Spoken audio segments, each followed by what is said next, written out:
ใส่เสื้อสบายดีย้ำแรงพี่น้องจ้ายินดีต้อนรับดูช่องแม่น้องบอยเด้อจ้าทุกคนไปอีกแล้ว2 เท่า2 เท่าขับปลาข่าอีกแล้ว2 เท่ามาข่าวขั้นน้องอีกแล้วพี่น้องจ้าลูกค้าเพิ่นมาซื้อข้าพี่น้องแต่บ่หลายดอก50 บาทให้พ่อน้องบอยมาถอดไปบ่ใส่เสื้อแล้วบ่เท่าเอาละเพิ่นล่ามงัวอยู่เอิ้นให้เพิ่นมาถอดให้พี่น้องเพิ่นก็เลยบ่ได้ใส่เสื้อผ้าโอ้ยฝนเมื่อวานนี่พี่น้องเต็มจนเต็มล้นบิน้ำนองประบุอาบาดนี่คักบ่เต็มคักบ่บาดนี่ลูกป่าบ่แม่นไปเบิดเลยบ่เมื่อวานแห้งคักแห้งแน่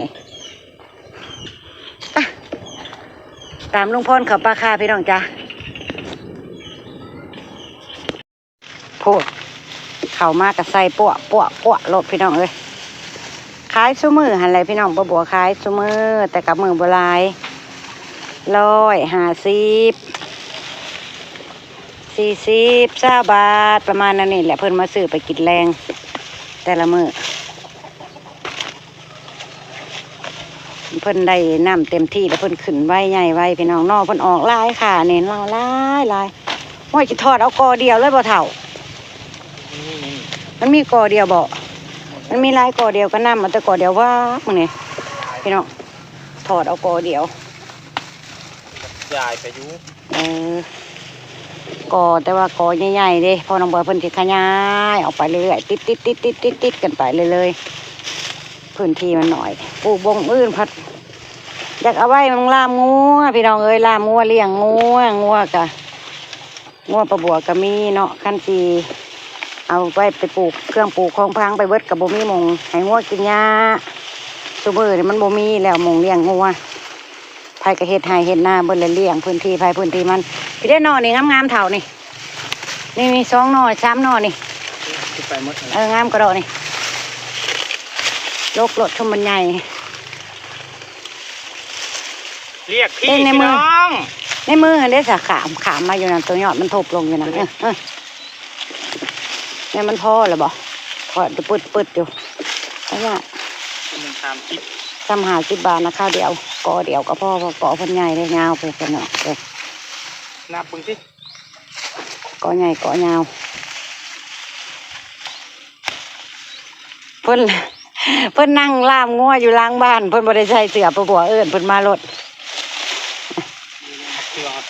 บ่ได้ใส่อย่าดราม่าลุงพรเด้อพี่น้องบ่ได้ใส่เสื้อเด้อจ้าเด้ออย่าว่ากันเด้อ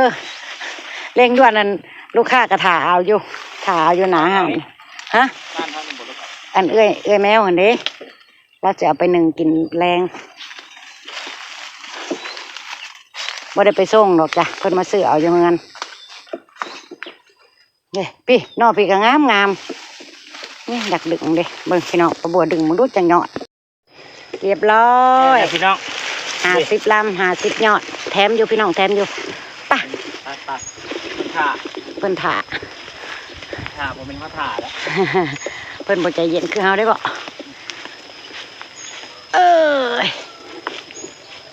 จะเอาใบอ่อนมันไปตัดให้งัวกินเท้า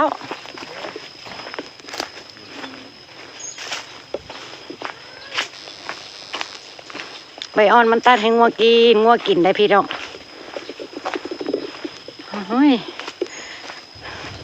คิดว่าเพิ่นสิตกอีกมื้อนี่เตรียมการไว้บักอย่างใหญ่ประบวกกับลูกพรท้องผ้าแจ่มใสซะอย่างนั้นเลยวันนี้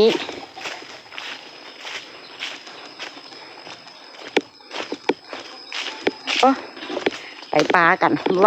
บ่ถาบ่คอยกันเลยงัวก็ได้แหลนใส่รูอิ่มหยาเลยเด้อิ่ม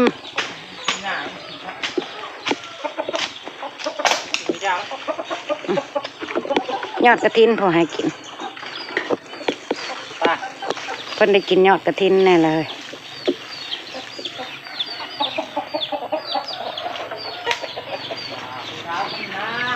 งัวก็ได้งัวปะบัวก็ได้ แต่หายอดกระถินเนี่ยมันกินแล้วเถาเด้อเอาข้าไปส่งละกะเอาข้าไปส่งให้เพิ่น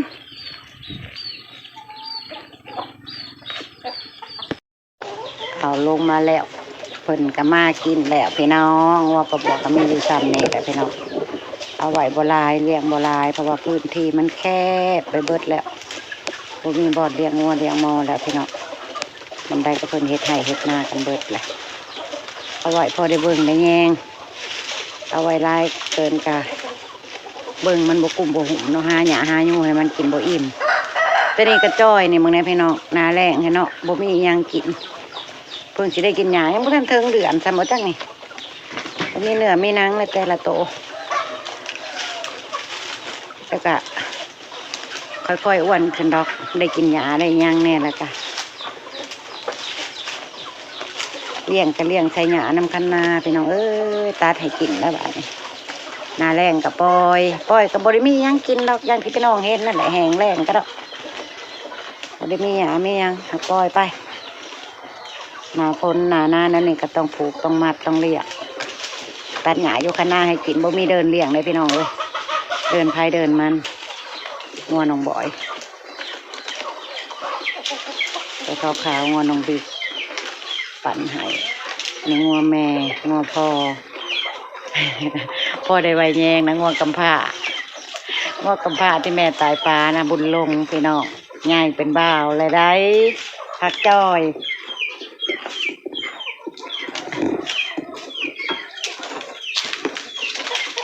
กินให้อิ่มอย่าแย่งกัน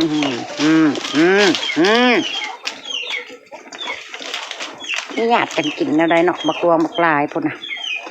ประบวกเก็บยอดไว้งามๆพี่น้องบัวเก็บยอดกระถิ่นไว้ก่อนจะเอางอกมากินบัวเด็ดยอดพุ่นไว้แล้วมึงเนี่ยงามบ่พี่น้องงามบ่สอนน้ำบ่อย่างงามเลยเก็บไปกินกับตำมะฮุ่ง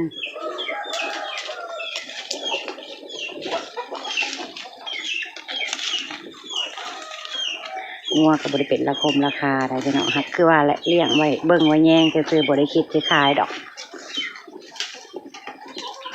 เลี้ยงไว้เป็นสัตว์เลี้ยงในครอบครัว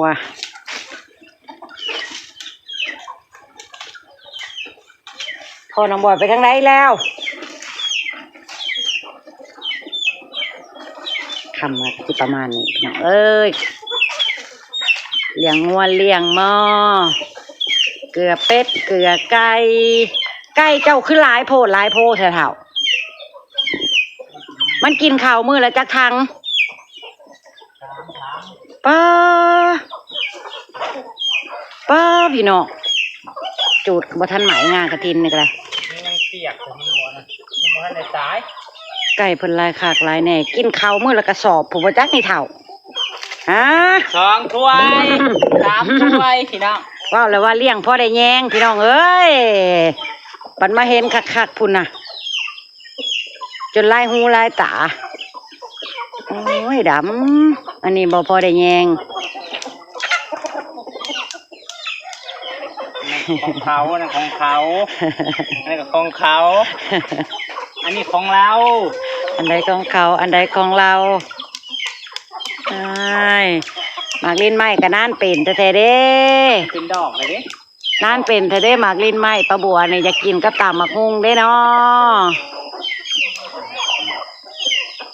กินกับลาบกระแสบได้เนาะพี่เนาะหมากลิ้นไม้หมากลิ้นฟ้าหรือหมากยัง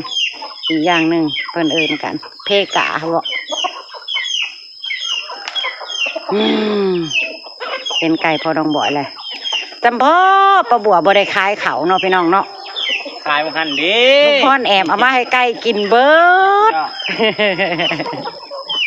อาหารกินบรรยามลงเกี่ยวข้าวที่นี่ยุงกัดขาพอดียามลงเกี่ยวข้าวเดี๋ยวนี้ก็ต้มไก่ยามเกี่ยวข้าวพี่น้องแป๊บเดียวเกี้ยงแองแสงความหิวเพิ่นเนาะพี่น้องเล่มหญ้าต่อกินใบกระถินใบกระเล่มหญ้าต่อเด้อเนาะแป๊บเดียวเกี้ยงแองแสง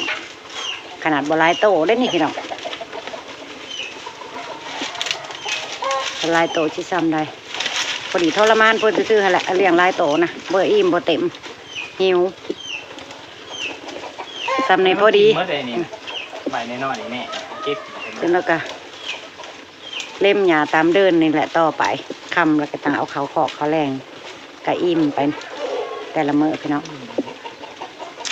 เพื่องก็มีอยู่ไว้เพิ่นดิเพื่องประบัวก็อัดก่อนไว้มื้อใดบ่อิ่มก็เสริมเพื่องอัดก่อนไว้ เนาะ อ่ะแม่ แม่ นเผาโดยพี่น้องประบัวก็สิได้เก็บภาพบรรยากาศยามแรงไว้ทำนี้แล้วเด้อจ้าบ่ได้ไปใส่มาใส่ดอกบ่ได้เข้าป่าเข้าดงดอกพี่น้องบ่มีเฮ็ดบ่มีฮอน อยู่เฮือนอยู่ห้านนี่ล่ะก็แก๊กๆอยู่น้ำนี่ล่ะพี่น้องรอให้เฮ็ดเพิ่นออกซะก่อนสิพาพี่พาน้องเข้าป่าเลาะป่าเลาะดงไปแล้วจ้าติดตามประบัวในคลิปหน้าเด้อจ้า ไป ไป เด้ แล้ว